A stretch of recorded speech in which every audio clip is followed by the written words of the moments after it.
Hello and welcome to this lesson. In this module, you'll learn about the most important numbers to track your diabetes reversal, because it's very, very important to know how much you're progressing and which are the factors that contributed to this. We're not basing this process on faith or hope or anything else. This is a scientific approach, and we're basing everything we do on concrete, real numbers. So let's get started. You have to know the most important number to track, which you probably guessed by now is blood sugar. Blood sugar is the most important number to track. However, blood sugar is very changeable. It changes over time. It depends a lot on what you eat, whether you exercise or not, how much you slept on the previous night, and so on. But nevertheless, it's very important to keep your blood sugar measured every day and even a couple of times per day if possible. I would suggest actually to measure your blood sugar 3 times per day. Once in the morning before eating anything, once at noon before lunch, and once in the evening before dinner. Okay? So 3 times per day, and you have a better glimpse and a better perspective on how you're progressing and how you're doing. The recommended values, and when I say recommended, I mean healthy values, are between 70 and 110. That these values should be within this range at all times.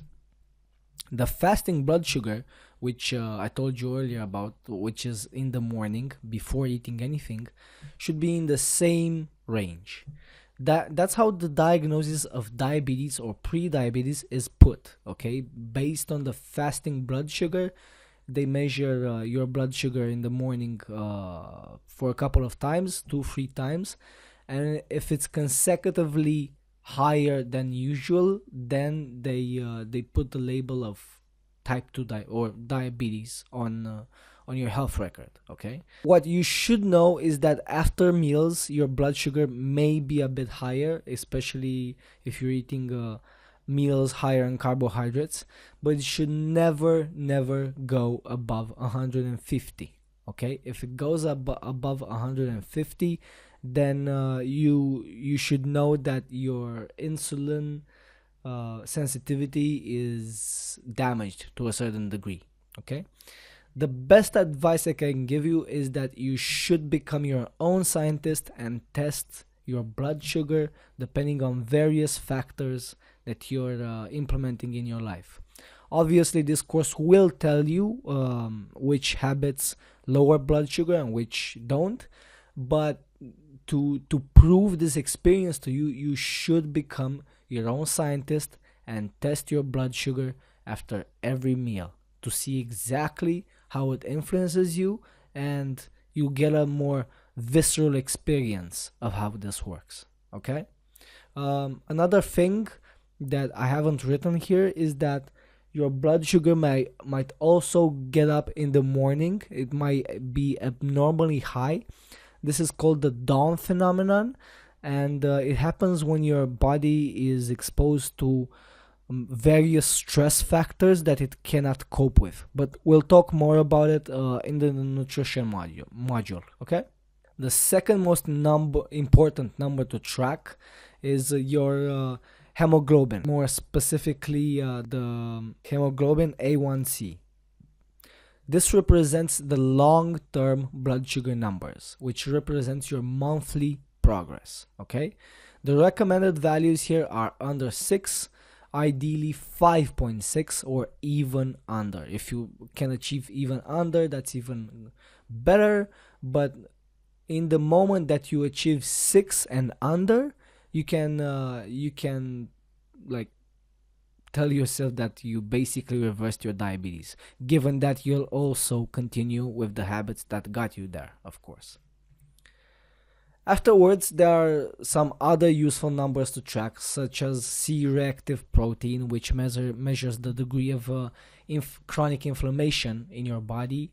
There's also creatine and albumin, which measure the effectiveness and the rate of filtering of your kidneys, which are affected if your diabetes is advanced. But these numbers are important only if your condition is very advanced. And even then, these numbers are completely optional. So you don't really need to clutter your mind with these numbers also. Okay, so what should you do now? I highly recommend that you measure your numbers now before starting the program.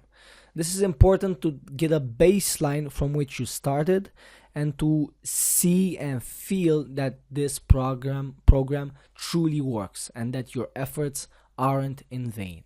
It's very important to track numbers and get a performance-based evaluation and not relying just on hope, faith, or anything else. Okay, so I'm just putting myself out there on the line and telling you that you should measure this program and you should see for yourself that it does work.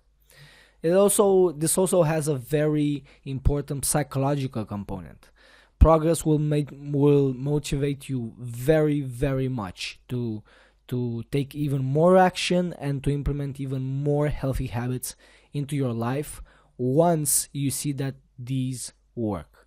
Obviously, granted that you will measure your blood sugar also during the program, like I suggested, okay? Like in the morning, in the noon, and in the afternoon, before lunch and before dinner. Last but not least, you should keep yourself accountable by measuring your numbers. So it's far more powerful to see your numbers get higher if you don't keep yourself accountable to those habits that keep your blood sugar low. Okay, so if you don't do the required actions you need to take to reverse your diabetes, you'll see for yourself that your blood sugar will go higher.